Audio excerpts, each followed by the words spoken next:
My name is Catherine, and I'm 29 years old. 3 months ago, I stood at my younger sister's wedding reception, champagne glass trembling in my hand, as my father took the microphone during his toast and casually told 200 guests that I was adopted. The room fell silent. My sister's smile froze. My mother's face went pale. And I felt the ground shift beneath my feet as my entire identity was rewritten in front of everyone I knew. What my father didn't know was that I had already taken a DNA test 2 weeks earlier, and the results that would arrive the following Monday would shatter his lies and expose a family secret he'd been hiding for 3 decades. Before I continue with this story, let me know where you're watching from in the comments below. Hit that like button if you've ever had a family member try to rewrite your history, and subscribe to join a community who understands that sometimes the truth is stranger than any fiction. Growing up in Portland, Oregon, I was always the oldest child in a family that seemed picture-perfect from the outside. My father, Robert, was a successful commercial real estate developer who built his business from the ground up.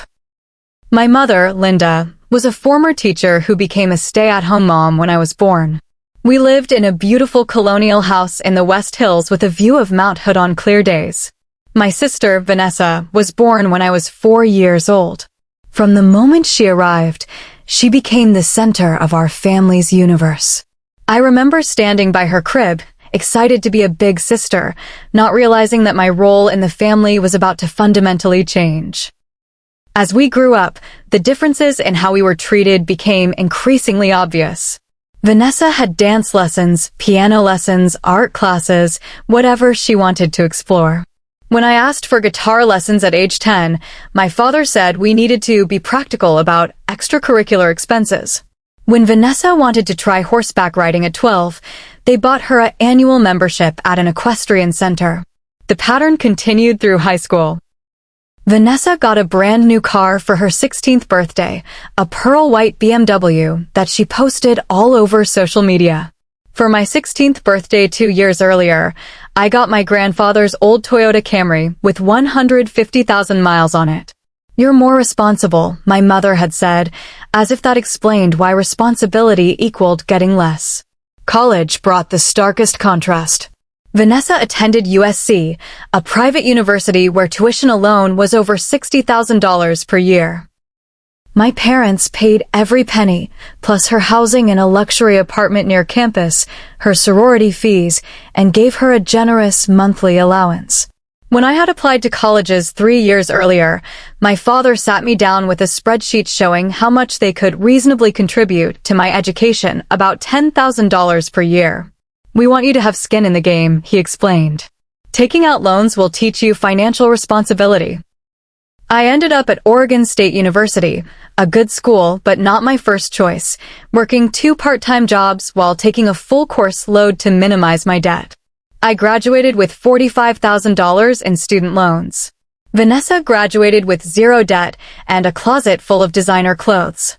Looking back now, I can see how these inequities shaped my relationship with my family. I spent my 20s working hard to prove my worth, trying to earn the approval and investment that Vanessa received automatically. I became a marketing manager at a mid-sized tech company, bought my own modest condo, and generally handled my life independently. Meanwhile, Vanessa bounced between jobs and apartments, with my parents constantly bailing her out financially. Despite this imbalance, I loved my sister. She was fun and spontaneous, where I was careful and planned. We had our differences, but I thought we had a solid relationship. I was genuinely excited when she got engaged to Marcus, a charming investment banker she'd met through friends. The engagement itself was extravagant. Marcus proposed on a hot air balloon ride over wine country, with a photographer discreetly following in another balloon to capture the moment. The ring was a 3-carat diamond that cost more than I made in 6 months. My parents immediately began planning what they called the wedding of the century. No expense was spared. They booked the Portland Art Museum for the reception, hired a celebrity wedding planner from Los Angeles, and flew in a florist from New York who specialized in elaborate installations. The guest list swelled to 250 people. My mother spent months obsessing over every detail, from the custom monogrammed napkins to the live band that had played at a royal wedding in Europe. As the big sister and maid of honor, I was expected to be heavily involved in the planning. I helped organize the bridal shower, threw together a bachelorette party in Napa Valley that cost me an entire month's salary, and attended countless dress fittings and vendor meetings. Through it all, my parents treated me like hired help rather than family. Catherine, can you pick up Vanessa's dress alterations? We're too busy with the caterer. Catherine, the wedding planner needs someone to test the menu. Can you go to the tasting? We trust your judgment. Catherine, can you handle coordinating the out-of-town guests' hotel arrangements? Every request was framed as if they were doing me a favor by including me, rather than acknowledging that I was donating my time, energy, and money to make Vanessa's day perfect. But I did it all without complaint, telling myself this was what family did for each other. 3 months before the wedding, during a particularly stressful planning session, something shifted. We were at my parents' house reviewing seating charts when my mother made an offhand comment about which relatives to seat together. We should keep Aunt Margaret away from Uncle Frank, she said. You know how they fight about the inheritance. What inheritance? Vanessa asked absently, more focused on her phone than the conversation. My mother glanced at my father, who shifted uncomfortably. Just some family property issues from Grandpa Henry's estate. Nothing to worry about. But I noticed the look that passed between them, a silent communication that excluded me entirely. It was the same look I'd seen countless times over the years, a shared understanding that I wasn't privy to. Later that evening, as I was leaving, I overheard them talking in my father's study. The door was slightly ajar, and my father's raised voice carried into the hallway. We need to tell her eventually. She's going to find out. Not now, my mother hissed. Not before the wedding. It would ruin everything. This is getting out of hand, Linda. The favoritism is obvious to everyone. She's fine. Catherine is fine. She's always been fine on her own. I stood frozen in the hallway, my heart pounding. What were they talking about? What would ruin the wedding? What did they need to tell me? I left without saying goodbye, my mind racing with possibilities. That night, I couldn't sleep. I kept replaying conversations, looking for clues about what they might be hiding. In the early morning hours, I found myself Googling signs your parents are hiding something and family secrets that change everything. One article mentioned DNA testing as a way to uncover family mysteries. The idea planted itself in my mind. Could there be something about my biological history they hadn't told me? I'd always looked different from Vanessa. She had my father's dark hair and green eyes, while I had light brown hair and blue eyes like my mother. But plenty of siblings looked different. That didn't mean anything, right? The more I thought about it, the more I needed to know. 2 weeks before Vanessa's wedding, I ordered a DNA testing kit from one of the major ancestry companies. It arrived in discreet packaging, and I followed the instructions to provide a saliva sample, then mailed it back.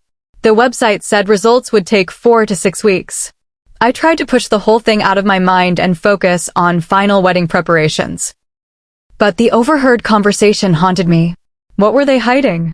And why did it feel like this secret was connected to decades of being treated as less important than my sister? The wedding day arrived with perfect September weather, clear skies, warm but not hot, with a light breeze that my mother insisted was God's blessing on Vanessa's marriage. The ceremony at the historic Pittock Mansion was beautiful, with stunning views of downtown Portland and Mount Hood in the distance. I stood beside Vanessa in my champagne-colored bridesmaid dress, holding her bouquet during the vows and genuinely feeling happy for her. Whatever else was going on in our family, this was her day and she looked radiant. The reception at the Portland Art Museum was even more spectacular than I'd imagined. The Great Hall had been transformed with thousands of white roses, crystal chandeliers, and dramatic lighting that made the space feel like something out of a fairy tale. My parents had spent what I estimated was close to $200,000 on this wedding, about 4 times what I'd spent on my entire condo down payment. Dinner was a 5-course meal prepared by a James Beard award-winning chef. Wine flowed freely.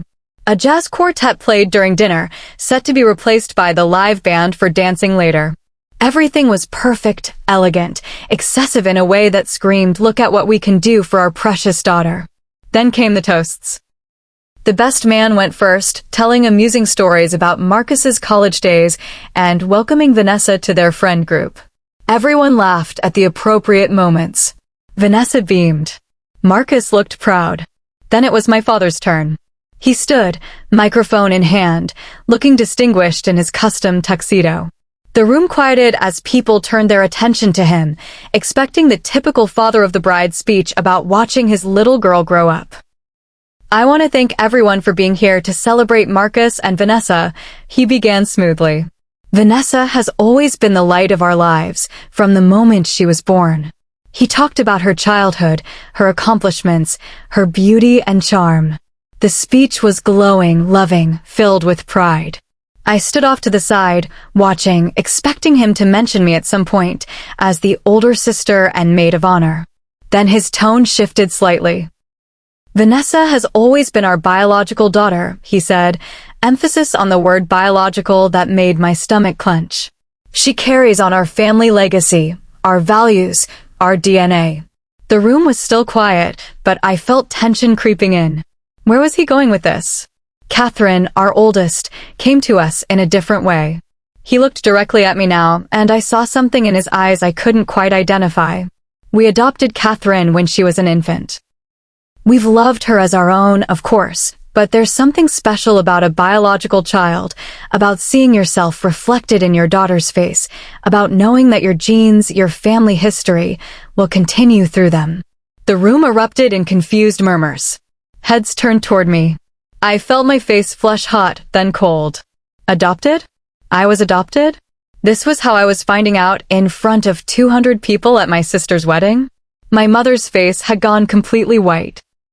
Vanessa looked shocked, her hand over her mouth. Marcus seemed confused about whether this was supposed to be part of the toast. My father continued, seemingly oblivious to the chaos he'd created. "So I'm especially proud to be giving away my biological daughter today, to be seeing the continuation of our true family line. Vanessa, you're everything we could have hoped for in a daughter." To the bride and groom. He raised his glass. A few people, unsure what else to do, raised theirs as well. Most just stared, the awkwardness palpable. I stood frozen, unable to process what had just happened. 29 years. 29 years of being treated as lesser, and now I knew why, at least according to my father's twisted logic.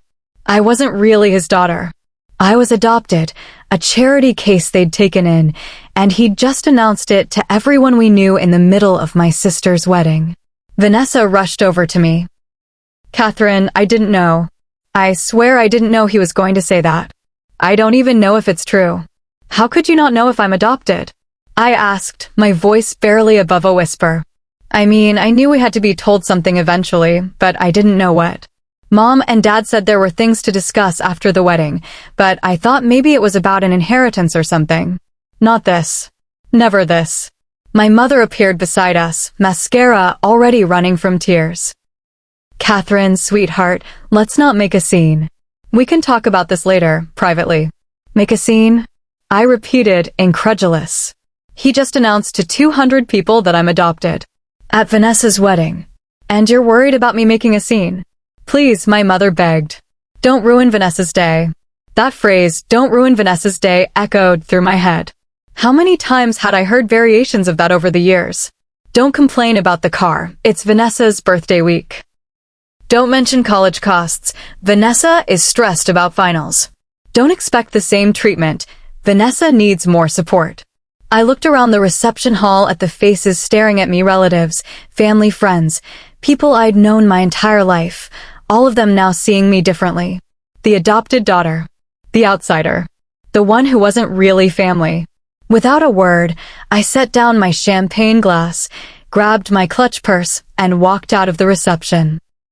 Behind me, I heard Vanessa calling my name, but I didn't stop.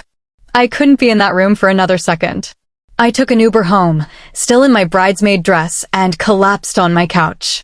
My phone immediately started buzzing with calls and texts from my mother, from Vanessa, from concerned friends who'd been at the wedding. I ignored all of them. Instead, I pulled out my laptop and logged into the DNA testing website I'd used 2 weeks earlier. Maybe, just maybe, the results had come in early. But the page still showed processing, results available in 2 to 4 weeks. I started Googling adoption records in Oregon, how to find birth parents, what rights adoptees had to information about their origins. If I really was adopted, I wanted to know everything, who my biological parents were, why I'd been given up, whether I had other siblings out there. But even as I searched, something didn't feel right. My father's words replayed in my head. We adopted Catherine when she was an infant. The way he'd said it had been cruel, designed to hurt, to diminish me. And the look on my mother's face, that hadn't been the expression of someone whose secret had been revealed. That had been horror at what he'd said. Around 11 p.m., there was a knock on my door. I looked through the peephole to see Vanessa, still in her wedding dress. "Please let me in," she said. "I left my own reception to come here. At least hear me out." I opened the door. She swept in, her elaborate updo already falling apart, mascara smudged from crying. "I am so sorry," she said immediately. "What Dad did was unforgivable. Completely unforgivable. Marcus and I are furious with him." "Did you know?" I asked. "Did you know I was adopted?" "No," Vanessa said emphatically. "I swear to you, I didn't know. After you left, I confronted Mom and Dad. They're saying contradictory things. Dad is insisting you were adopted, but Mom is crying and saying he's confused, that he's been under stress. It's a mess. Why would he do this? At your wedding, in front of everyone." Vanessa sank onto my couch, her massive dress billowing around her. I think he's been planning this for a while. A few weeks ago, he and Mom had a huge fight. I heard him shouting about finally setting the record straight and Mom telling him he was making a terrible mistake. I didn't know what they were talking about, but now it makes sense that he wanted to publicly humiliate me. "I don't think it was about humiliating you," Vanessa said slowly. "I think it was about elevating me. Dad has always been obsessed with legacy, with family lines, with carrying on the family name. He's always treated me differently than you, and now he's given himself permission to do it openly." We talked for hours. Vanessa told me things I hadn't known about our family finances. Apparently, my father's business had been struggling recently, and there had been talks about selling or restructuring. She mentioned our grandfather's estate, which was still in probate after his death 2 years ago. She thought maybe the adoption announcement had something to do with inheritance laws. "He's been stressed about money," Vanessa explained. "He put up a good front for the wedding, wouldn't let me cut any costs. But I think he's worried about the future. If you're adopted, maybe he thinks that changes something about Grandpa's will." After Vanessa left around 2 a.m., Marcus had been texting her increasingly worried messages. I lay awake thinking. My grandfather, Henry Mitchell, had been a successful timber baron who'd built a logging company in the 1960s.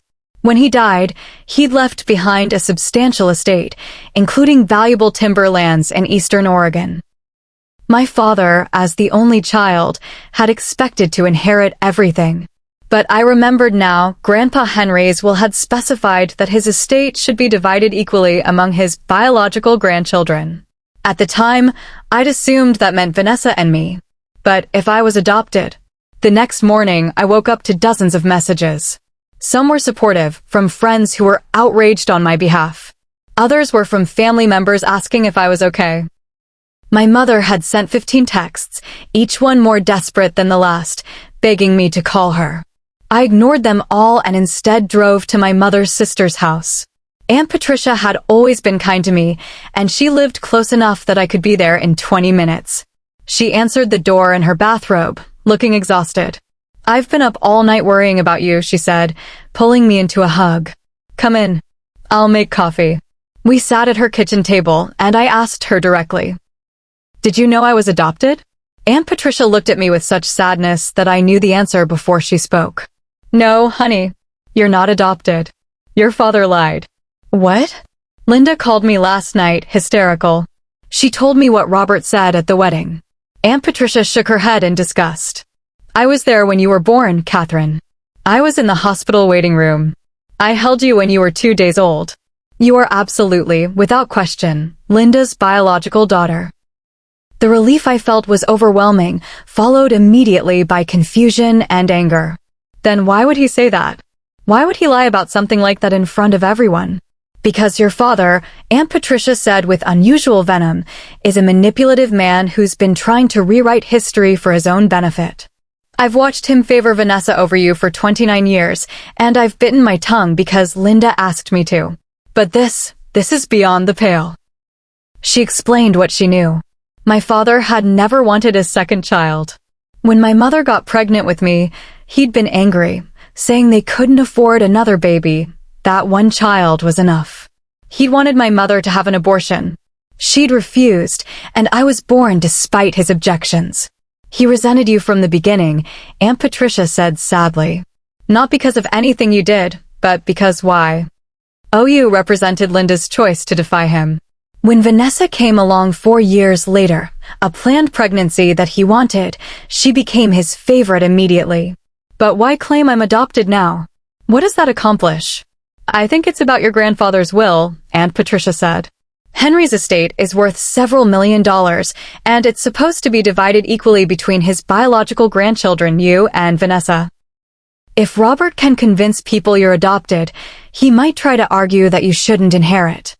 That would mean Vanessa gets everything, and since Robert controls Vanessa's finances. She trailed off, letting me connect the dots. My father was trying to steal my inheritance by rewriting my identity. I spent the rest of that Sunday gathering evidence. I contacted the hospital where I was born and requested my birth certificate, the original one, not the short-form version. I called the lawyer handling my grandfather's estate and explained what had happened. And I logged into the DNA testing website again, hoping for a miracle. And there it was, my results had been processed early. The report was available. With shaking hands, I clicked through the screens. The ethnicity estimate showed exactly what I'd expected, a mix of European ancestry that matched perfectly with my mother's Swedish and German heritage and my father's English and Irish background. But it was the relative matches that made me gasp. The system had identified a close family match, Vanessa Mitchell. Relationship, full sibling. Full sibling. Not half sibling, which we would have been if only one parent was shared. Full sibling, meaning we had the same mother and father. I took a screenshot, then another, then downloaded the entire report. This was proof, scientific, undeniable proof that my father had lied. Monday morning, I called in sick to work and instead visited the lawyer handling my grandfather's estate. Gerald Morrison was a distinguished man in his 70s who'd known my grandfather for decades. I was hoping you'd come see me, he said when his receptionist showed me into his office. I heard about what happened at the wedding. The Portland social scene is buzzing. Is my father trying to contest my inheritance?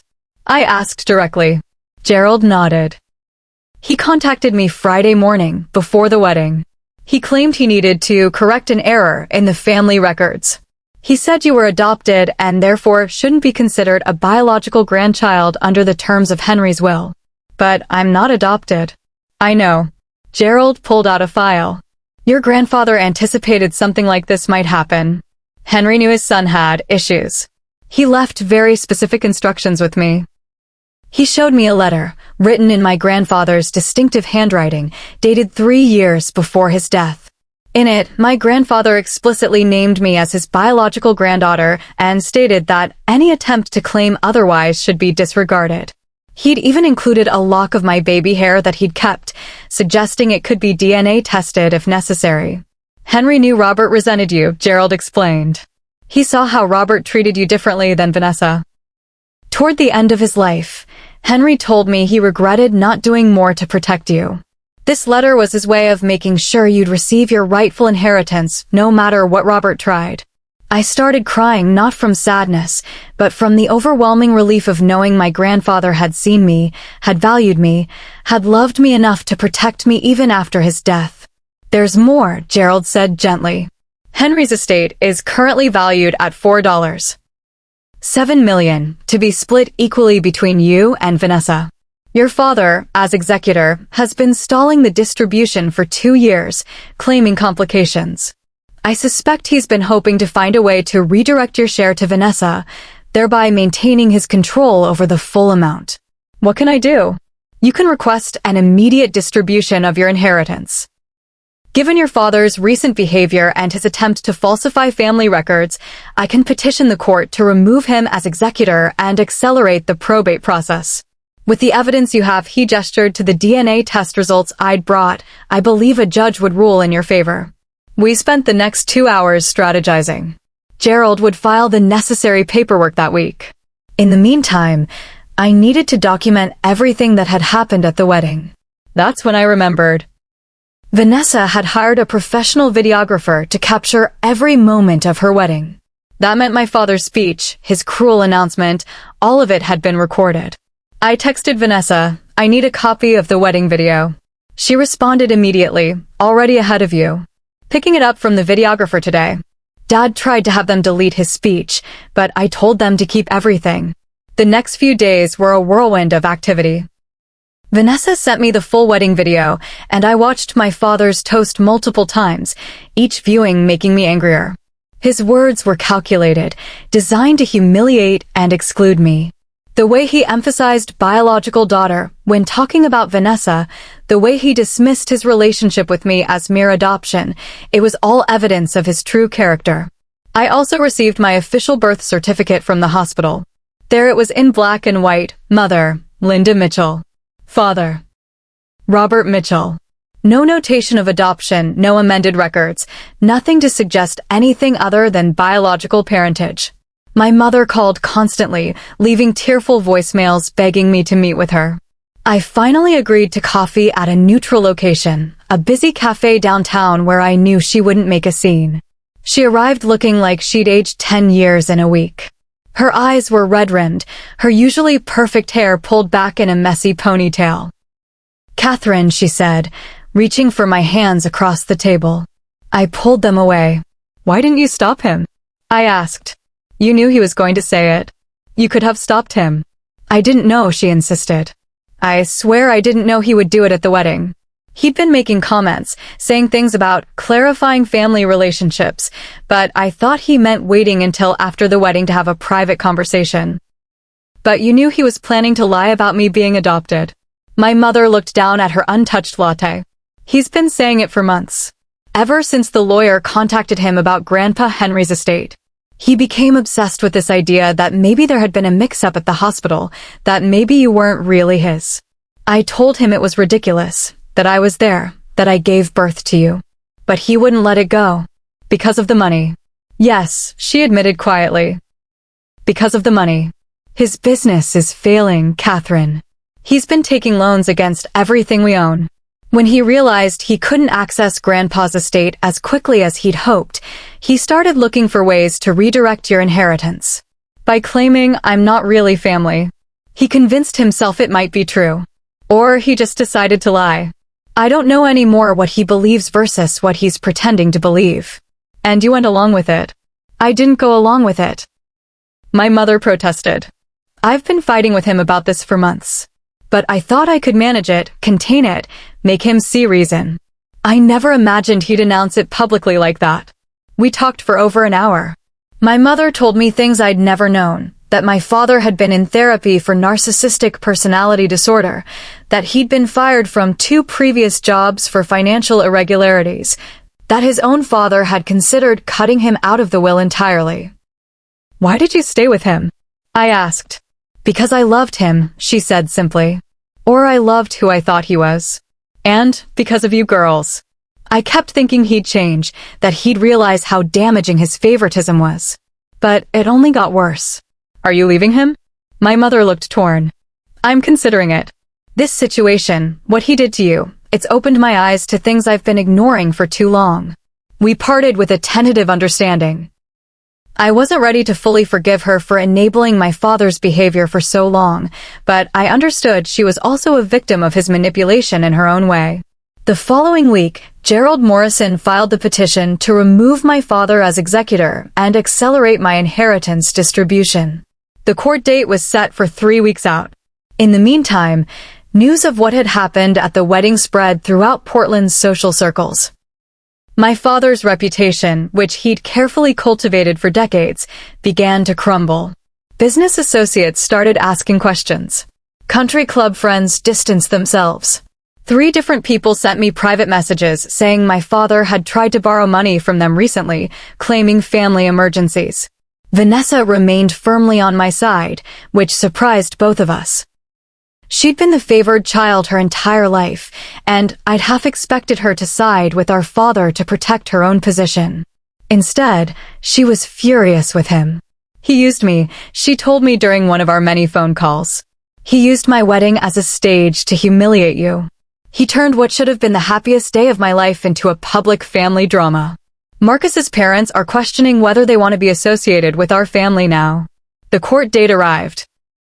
I brought everything I had, the DNA test showing Vanessa and I were full siblings, my birth certificate, the wedding video, a statement from Aunt Patricia about being present at my birth, and the letter from my grandfather. My father brought a lawyer and a defiant attitude. He claimed he'd been mistaken, that he'd confused some family stories, that he'd been under stress. His lawyer tried to argue that even if I was biologically related, his client had a right to believe otherwise based on something. The argument was incoherent. The judge, a stern woman in her 60s, was not impressed.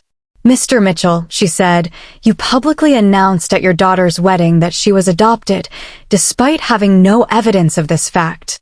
You've attempted to deny her inheritance based on this false claim. And when presented with multiple forms of proof that she is indeed your biological daughter, you're now claiming it was all a misunderstanding. Your Honor, I've reviewed the evidence presented by Ms. Catherine Mitchell. The DNA test conclusively proves she is your biological daughter and the full sibling of her sister.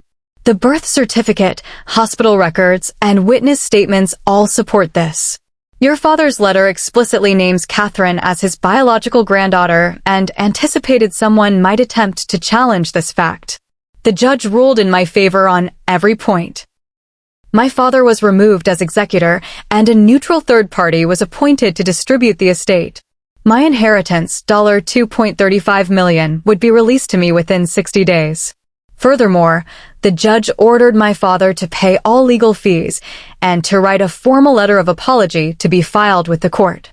As we left the courthouse, my father tried to approach me. "Catherine, we need to talk." "We have nothing to talk about," I said coldly. "You tried to steal from me. You publicly humiliated me. You spent my entire life treating me as less than Vanessa because I was inconvenient to you. I'm done. I'm your father. Biology doesn't make you a father," I replied. "Love, support, respect, those things make you a father. And you've shown me none of those things." I walked away, and I haven't spoken to him since. The aftermath of the court case brought unexpected changes to my family. My mother finally filed for divorce, citing irreconcilable differences and emotional abuse. She moved into a smaller house and started therapy. We began rebuilding our relationship slowly, with clear boundaries. Vanessa and I grew closer than we'd ever been. She apologized repeatedly for the years of favoritism she'd accepted without questioning, and I realized she'd been trapped in our father's manipulation as much as I had, just in a different way. "He made me think I was special because I was his biological child," she told me. But really, he just saw me as an extension of himself, something he could control. "You were the one who escaped that by being independent." When my inheritance came through, I paid off my student loans, put a substantial amount into savings and investments, and took a leave of absence from work to travel, something I'd never been able to afford before. I visited places my grandfather had told me stories about, feeling connected to him in a way I never had when he was alive. My father's business eventually collapsed, and he filed for bankruptcy. He tried to reach out to both Vanessa and me, asking for financial help. We both declined. Vanessa told him that he needed to face the consequences of his choices, and I simply didn't respond. The last I heard, he was working as a property manager for someone else's real estate company, living in a modest apartment, and telling people that his ungrateful daughters had abandoned him in his time of need. The whole experience taught me several important lessons. First, that DNA matters less than how people treat you. My grandfather, who shared my blood, protected me even after death. My father, who also shared my blood, tried to steal from me. Second, that sometimes the biggest betrayals come from the people who should love you most. But those betrayals also reveal who truly deserves a place in your life.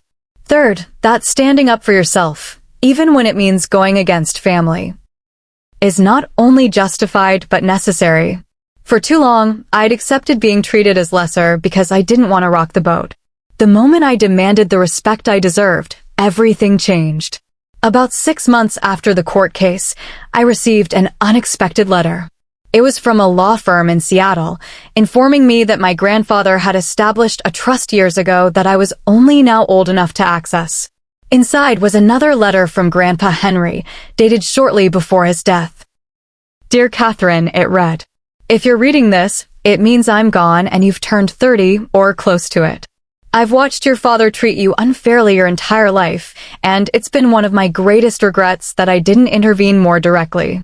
I told myself that it wasn't my place to interfere in how Robert raised his children, but I see now that staying silent made me complicit in his cruelty. You remind me so much of my own mother, your great-grandmother Sarah. She was strong, independent, and never asked for anyone's approval to live her life on her own terms. Robert never understood people like that. He needs to control everything around him, and when he can't, he lashes out. This trust contains an additional $500,000 that I set aside specifically for you. Use it however you wish: travel, education, starting a business, or simply as security for your future. But more than the money, I want you to know that I saw you. I saw your strength, your integrity, your kindness despite how you were treated. You are everything a grandfather could hope for in a granddaughter. Don't let your father's limitations define you. You are remarkable exactly as you are. With all my love, Grandpa Henry." I cried reading that letter, tears of grief for the grandfather I'd lost, but also tears of healing. Knowing that he'd seen me, that he'd understood, that he'd loved me exactly as I was. It filled a void I hadn't realized I'd been carrying. A year after the wedding disaster, Vanessa called me with news. She and Marcus were expecting a baby, a girl. They'd decided to name her Henrietta, after our grandfather, with the nickname Henry. I want her to know the story of her great-grandfather, Vanessa told me. The man who built a business with integrity, who protected his granddaughter even after death, who valued people for who they were, not for how useful they could be to him. That's the family legacy I want to pass down, not Dad's manipulation and favoritism. She asked me to be the godmother, and I accepted. When little Henry was born, I held her in the hospital and felt a sense of hope I hadn't experienced in a long time. This was a chance to break the cycle, to create a different kind of family built on mutual respect and genuine love. My mother continues to work on herself through therapy. We have lunch once a month, and while our relationship will never be what it could have been if she'd protected me earlier, we're building something honest and real. She's started setting boundaries with my father.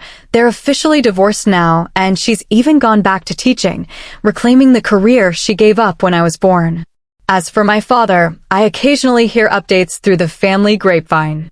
He's apparently still convinced he was wronged, that we're the ones who betrayed him.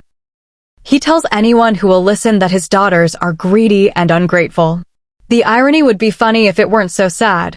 But here's what I've learned. Some people will never admit they were wrong. Some people will always cast themselves as the victim, no matter how much evidence proves otherwise. And that's okay. Their delusion doesn't change reality. The reality is that I am Catherine Mitchell, biological daughter of Linda and Robert Mitchell, biological granddaughter of Henry Mitchell, biological sister of Vanessa Mitchell. The DNA test proved what should never have been questioned in the first place. But more importantly, I am a person who survived being treated as less than her entire life and came out stronger. I am a person who stood up for herself when it mattered most. I am a person who refused to let someone else's lies define her identity. And I am a person who knows now that family is about more than shared DNA. It's about who shows up for you, who protects you, who sees your worth even when others try to diminish it. The wedding was supposed to be a celebration of Vanessa's new beginning. Instead, it became the catalyst for my own. My father tried to rewrite my history to suit his narrative, but what he didn't count on was that I had the power to prove the truth. That DNA test, which arrived just days after he made his cruel announcement, didn't just prove our biological relationship, it proved that facts matter more than manipulation, that evidence trumps lies, and that the truth, even when it takes time to emerge, will always eventually surface. 3 months ago, I stood at my sister's wedding and had my identity questioned in front of 200 people. Today, I stand in my own truth, secure in who I am, with a family that I've chosen to keep close and boundaries firmly in place with those who've shown they don't deserve access to my life. If you've ever had someone try to rewrite your history or question your place in your own family, I want you to know. You have the right to demand proof of their claims, and you have the right to walk away from anyone who treats you as disposable. DNA can be tested. Birth records can be verified. But respect and love? Those have to be earned through actions, not claimed through words. Your identity belongs to you. Don't let anyone take that away. Have you ever had a family member try to manipulate facts to suit their own agenda? How did you handle it? I'd love to hear your stories in the comments below. And if this story resonated with you, please hit that like button, subscribe to this channel for more real-life stories about standing up to family manipulation, and share this with someone who might need to hear that they're not alone in dealing with difficult family dynamics. Remember, the truth may take time to emerge, but it's always worth fighting for. You are worth fighting for. Thank you for listening to my story, and remember, sometimes the family that truly matters is the one that proves their love through actions, not just words.